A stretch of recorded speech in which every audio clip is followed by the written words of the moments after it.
Oi, pessoal, tudo bem? Bom dia!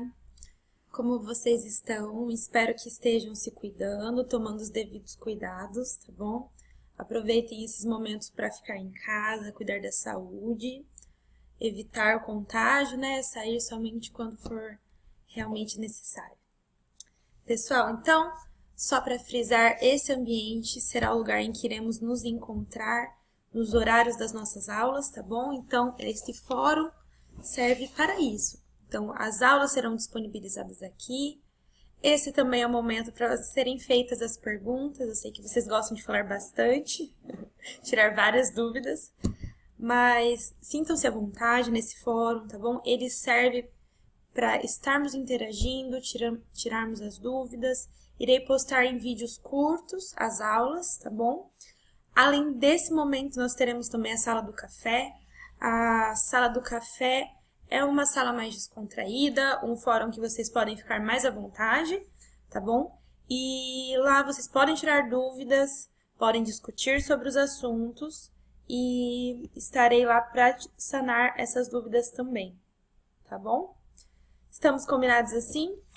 Pessoal, então até agora nós vimos um pouquinho sobre a morfologia bacteriana, tá? Nós estudamos um pouquinho sobre a membrana citoplasmática, a parede celular das bactérias, qual que é a diferença. Então, nós temos as bactérias gram-positivas e as gram-negativas, que elas são classificadas dessa maneira por conta da constituição da parede celular, tá? Nós temos também o nucleóide, que é o material genético das bactérias.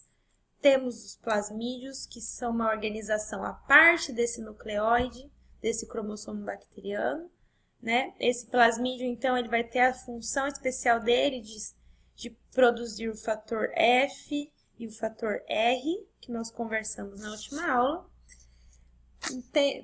Vimos também a questão das mutações que podem acontecer no componente genético dessas bactérias.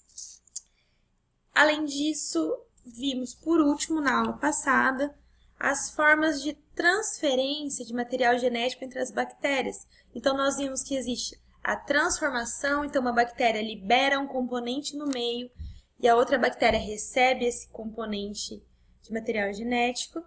Vimos a transdução, que é a troca de material genético entre as bactérias através de um vírus intermediário, tá?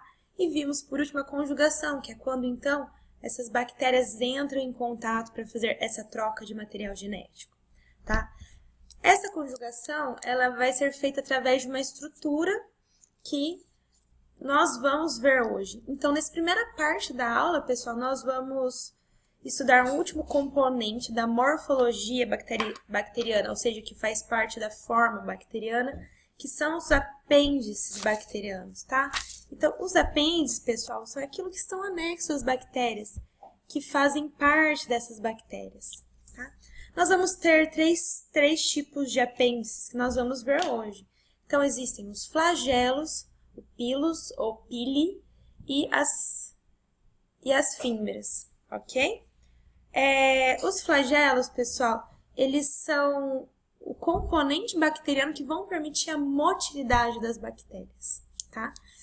O flagelo, ele é constituído por filamentos que vão chamar flagelina. Então, o próprio nome flagelina já quer dizer o que ela vai constituir. São filamentos proteicos, né, que vão compor os flagelos, tá? Deixa eu colocar eu mais pro cantinho aqui. Ok, pessoal, acompanhem comigo a minha seta. O flagelo, pessoal, ele vai ser constituído por três regiões principais. Três regiões de forma organizada, tá?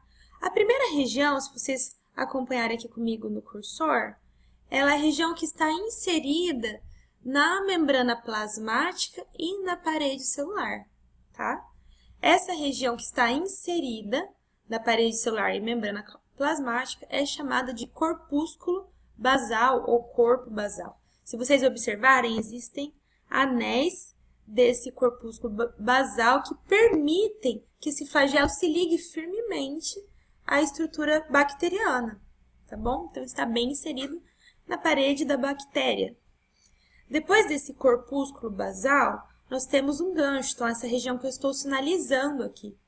O gancho é a região que vai unir o corpúsculo basal que está localizado na bactéria ao flagelo propriamente dito, que é a região constituída por flagelina, certo? Então, a unidade do flagelo, a flagelina. Então, pessoal, esse é o primeiro apêndice bacteriano responsável, então, pela motilidade dessas bactérias. Se vocês lembrarem, eu falei que existem mais outros 2 apêndices bacterianos. Então, enquanto os flagelos são constituídos por flagelina, os outros 2 componentes vão ser constituídos por outra estrutura, certo? Ainda em relação aos flagelos, pessoal, as bactérias elas podem ser classificadas de acordo com a quantidade de flagelo e de acordo com a disposição desses flagelos. Nem todas as bactérias vão ter flagelos. Quando elas não têm flagelos, elas são chamadas de atríqueas, tá? Então, não possuem flagelo. Então, tríquea vai se referir ao flagelo. A é porque não tem, tá? Temos ainda as monotríqueas, que se vocês observarem aqui, elas têm apenas um flagelo em um polo, em uma extremidade da bactéria. Então, não toda bactéria possui flagelos, apenas um em uma extremidade. Ou, outro caso que pode acontecer é os lofotríqueos, tá? Os lofotríqueos são aqueles que têm uma grande quantidade de flagelar, mas apenas em um polo, apenas em uma extremidade da bactéria. Então, é como se ela não estivesse equilibrada. Essa região aqui tem uma quantidade maior de flagelos. Temos ainda os anfitríqueos, em que a gente possui, a bactéria, na verdade, né, possui flagelo nas 2 extremidades, tá? Então, são os anfitríquos, é como se agora ela estivesse equilibrada. E nós temos as bactérias peritríqueos, que são aquelas que possuem grande quantidade de flagelos em toda a superfície bacteriana, inserida em toda a superfície bacteriana. Tudo bem até aqui? Então, dependendo se a bactéria é gram-positiva ou gram-negativa, ela vai ter uma característica diferente de inserção, né? Então, se for gram-negativa, o corpúsculo basal ele vai estar inserido, então, na membrana externa, na parte de peptídeo-glicana, que faz parte também da parede celular, junto com a membrana plasmática. Se for numa bactéria gram-positiva, vai ter membrana externa? Não vai, porque a camada de peptídeo-glicana ela é mais espessa, né? Então, na gram-positiva, o corpúsculo basal vai estar imerso aqui, então, na parede celular, constituída apenas por peptídeo-glicana e também na membrana plasmática. Então, aqui a gente consegue observar os ganchos que são inseridos, permitem essa inserção do flagelo à superfície bacteriana. Bom, a última estrutura, pessoal, as últimas estruturas de apêndice bacteriano são constituídas pelos mesmos componentes, tá? Então, as fímbrias e o pili ou pilus são constituídos pela proteína pilina, enquanto o flagelo era constituído pela flagelina, o pilus e fímbrias constituídas pela pilina. Qual que é a diferença, então? A diferença vai estar na quantidade de um e do outro, no tamanho e na função.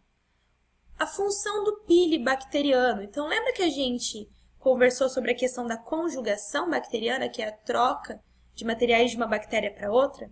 A forma mais convencional de acontecer essa conjugação bacteriana, pessoal, é através do pilus sexual, tá? Então, se vocês observarem aqui na imagem que eu estou representando, essa estrutura é representada como pilus, responsável, então, por essa conjugação. Essa imagem abaixo está representando também essa conjugação bacteriana, essa troca de material genético, que vai ser importante para que as bactérias adquiram resistência, tá? Se observarmos nessa imagem, aqui temos um pilus, ou um pili, tá? Então, nas bactérias temos em torno de 1 a 10 pilis por célula, por bactéria.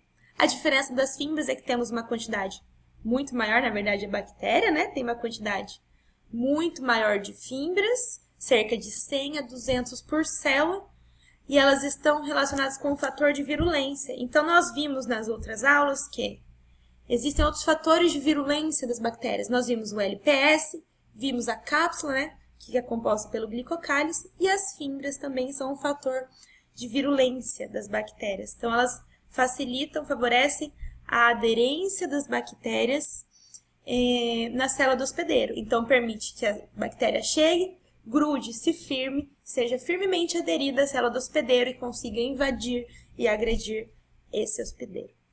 Conseguiram entender, pessoal, a diferença do pili da fímbrias e do flagelo?